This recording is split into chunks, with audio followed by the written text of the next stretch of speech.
बरं आहे ना, त्यांच्या दोघांच्या पक्षासाठी चांगली गोष्ट आहे.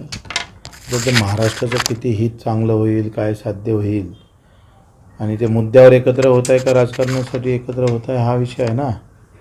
मुद्द्यासाठी एकत्र झाले असते तर आम्ही काही बोललो असतो. आता ते राजकारणासाठी मुंबई महानगरपालिकेतून जाऊ नये, म्हणजे मुंबईची सत्ता जाऊ नये याच्यासाठी एकत्र होत आहे.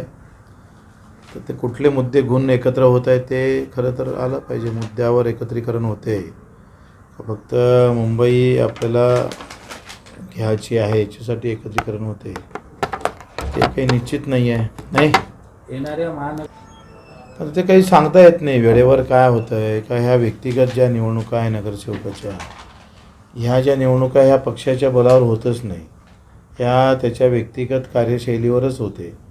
त्याच्यामुळं पक्षाची एकाच घरातले दोघं उभे राहतात. एक मनसेकडून राहीन, एक शिवसेनेकडून, एखादा त्याच्याच घरातली सोनगिन भाजपकडून राहील. त्याच्यानं वेळेवर कशा उमेदवार येतात त्याच्यावर खूप अवलंबून असतं ना. ह्या लोकसभा आणि विधानसभेसारखं पक्षीय ताकदीवर ह्या निवडणुका होत नाही. सहसा व्यक्तिगत त्याची काय कॅपॅसिटी आहे, त्याची काय ओळख आहे. कारण जितकं तुम्ही खाली निवडणुका जाण तेवढ्या त्या व्यक्तिगत पातळीवर जातं. जेवढं वरते जाण तेव्हा ते पक्षीय बलावर जातं. त्याला विचारून सांगतो मी तुम्हाला. एखादं चांगलं ज्योतिष्य पाहतो, दोघांचा हातही पाहा लागल, मग सांगू.